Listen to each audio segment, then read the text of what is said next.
मुंबईमध्ये पावसाचा जोर वाढला असून पुढील 3 दिवस हा पावसाचा जोर असाच कायम राहणार आहे।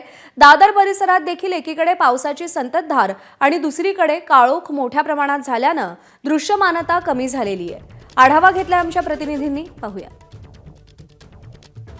अरबी समुद्रातून येणाऱ्या जोरदार वाऱ्यांमुळे पुढचे 3 ते 4 दिवस आणखीन जोरदार पाऊस कोसळण्याची शक्यता हवामान खात्याच्या वतीने वर्तवण्यात आली आहे। मुंबईत आज सकाळपासूनच पावसाची जी संततधार आहे ती कायम आहे।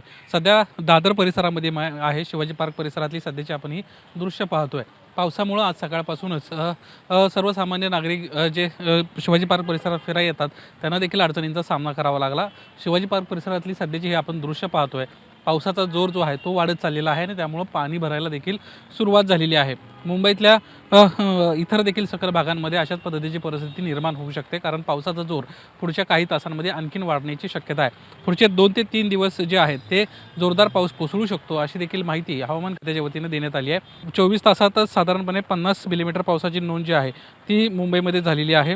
यासोबतच कुलाबा वेधशाळेची जी माहिती आहे कुलाबा परिसरातली ती 35.6 मिलीमीटर पावसाची नोंद आहे। तर सांताक्रूज 48.4 आणि उपनगर यामध्ये पश्चिम उपनगरांमध्ये सर्वाधिक 64.19 मिलीमीटर, तर पूर्व उपनगरांमध्ये 50.11 मिलीमीटर सरासरी पाऊस झाल्याची नोंद जी आहे ती हवामान खात्याच्या वतीने घेण्यात आली आहे। मुंबईत गेल्या 24 तासातला हा बहुतांश 40 ते 70 मिलीमीटर दरम्यान चांगला पाऊस झाला आहे आणि त्यामुळं बोरिवली नॅशनल पार्क, मुलुंड, ठाणे या संपूर्ण परिसरातली देखील आकडेवारी समोर आली आहे। साधारणपणे 100 मिलीमीटर पावसाची नोंद जी आहे ती या संपूर्ण परिसरात झाली होती। पुढच्या काही तासांमध्ये अशाच पद्धतीची परिस्थिती असेल आणि आणखीन जोरदार पाऊस जो आहे तो मुंबईत कोसळताना आपल्याला पाहायला मिळेल।